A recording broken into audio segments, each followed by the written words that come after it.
What's good everyone, it's Smudger here. Let's talk Season 3 Reloaded patch notes. Already I'm going to tell you to manage your expectations. I've had a quick canter through the multiplayer side of things, and aside from like a few bug fixes I hadn't even heard were a thing, and I played a fair bit of multiplayer the past half of Season 3, there isn't really much there.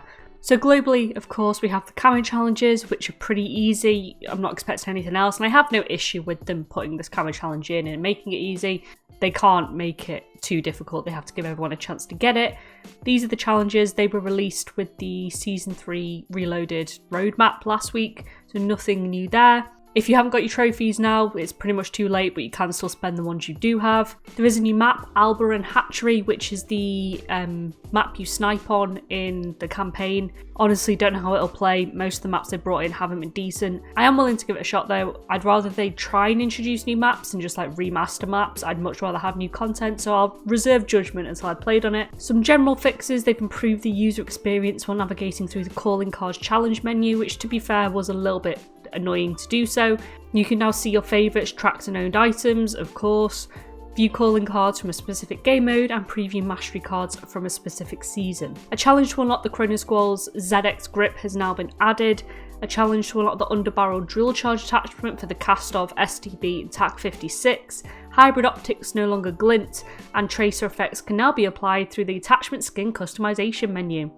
This Chrono Squall, you can now unlock it, but I don't think I've seen a fix for the actual challenges themselves, so you still can't unlock Polyatomic and Orion. They've cleared out Center of Red HUD overlay, reduced overall alpha of red, reduced saturation of vision set flash, reduced distortion amount, reduced handheld camera noise and bullet damage. Camera movement while walking and sprinting has been reduced. Weapon raise delay following parachute landing has been decreased. Initial sliding acceleration increased, and the height threshold for single-handed mantling has been increased, allowing for more aggressive traversal. Whether or not that will actually turn into a vaguely quicker movement, we'll have to see. Now there is a bunch of weapon changes and stuff, load of different nerfs and buffs within Warzone in terms of armor damage, but also a few of the SMGs and the ARs seem to have got either nerfed or buffed in multiplayer. I doubt it'll make that much of a difference long term. Most people have their set ways in what they like to use, so realistically we're however many months, 7 months down the line, a bit longer than that, 8 months down the line into the game. Nerfs to multiplayer weapons or buffs to multiplayer weapons, unless they go horrendously wrong, very rarely make a difference. As far as multiplayer playlist update, Face Off is of course back. 3v3 kill confirmed, domination, TDM on gunfight maps, kill streaks and field upgrades disabled. This was a lot of fun in Cold War. I had an absolute blast with it on Cold War. And MW3 to be fair when it was first released, but Cold War especially was a lot of fun, so I'm excited to see this back. Hopefully it will give something else to play when shipment isn't there. There is a new gunfight mode as well, where you spawn in with fists and collect your weapons as you go around. That could be pretty interesting. And Giant Infected, which is just so much fun, regardless of how bad the game is. Infected on steroids, it's just a lot of fun. As far as general fixes for multiplayer, players will no longer be awarded one shot, one kill for earning kills with the cranked bomb explosion. Didn't even know that was happening. Updated the gunfight mode description to be more clear about win conditions, removed laser attachment from gunfight loadouts. There's now an oxygen meter in core multiplayer, which is pretty cool. And set enemy players in the overtime flag to always show preview outlines when the pre-match countdown is active in gunfight. There's a whole bunch of private match changes that I don't think will affect too many people, if I'm being entirely honest. Ranked play, I'm convinced there's no anti-cheat in ranked play, by the way, I will just say that. Find a party, multiplayer ranked play players can utilise the find a party feature to find squad mates. That's been in for ages, hasn't it?